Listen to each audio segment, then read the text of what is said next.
Hi, I am Paul. I have a mitochondrial disease, a large-scale single deletion, and I'm an identical twin, and my twin brother hasn't got it.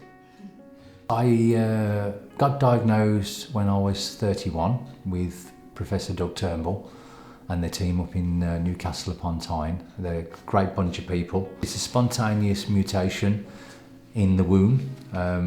Obviously, genetically doesn't even make sense because being a twin you should have exactly the same. When I got diagnosed at Newcastle, I then had to go back with my twin brother and he had to have a muscle biopsy, and then that's where the confusion and the despair came in between, not just as patients but with all the research people in Newcastle. My mum got tested with bloods and stuff like that, checked and double checked and made sure that we were identical twins genetically, and it was just a case of that journey started, and I'm here now 20 years later with my Mito Mission. From a genetics point of view, it's been quite an interesting journey in having 27 muscle biopsies in 20 years and journeying to America and back, used as a guinea pig for research. It's been hard. I've been in and out of hospital with kidney failure, heart failure and various quite life-threatening things and survived. I do have times when I crash and burn and I'm bedbound and I struggle. Mind over matter is probably the only way I can put it, is keep going, keep fighting and overcome the impossible with this journey. I've always been able to use my art as a therapy to keep myself grounded and positive, and that's what it is, been having a positive, having willpower and strength where most people, I don't think, really get it.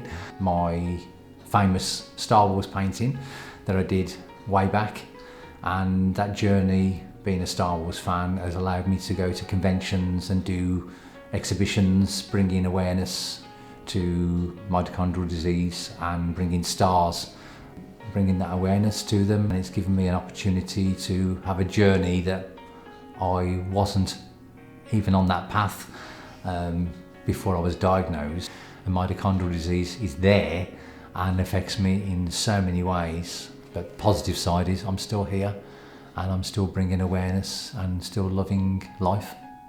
I was on my Facebook group. I had a couple of people talking about my Mito Mission, and an advert came up about a meeting, and it was actually a science meeting at Huddersfield University. Christine gave me the opportunity to speak, and I had the privilege of talking from a patient's point of view to probably 50 or 60 PhD students. There isn't a lot of communication in their curriculum when it comes to education, so I made a point, and hopefully future scientists who become doctors and consultants and in the field of healthcare will have a bit more understanding of Mito, and that's where I met Christine, and it's been a pleasure, and I'm hopefully can continue as long as I'm here to be part of your charity. It's our power, it's our life force, it's our energy, and the mitochondria has a massive part of us as a human being, but when it goes wrong, which it does in all of us, mitochondrial dysfunction, it can cause many common things that we know of. Mitochondrial dysfunction is the cause of a lot of cancers, a lot of dementia, a lot of health problems that we all know or know somebody has got. Mitochondrial dysfunction has a big impact on everybody in the world and everybody we love and know, and also the ones we've lost.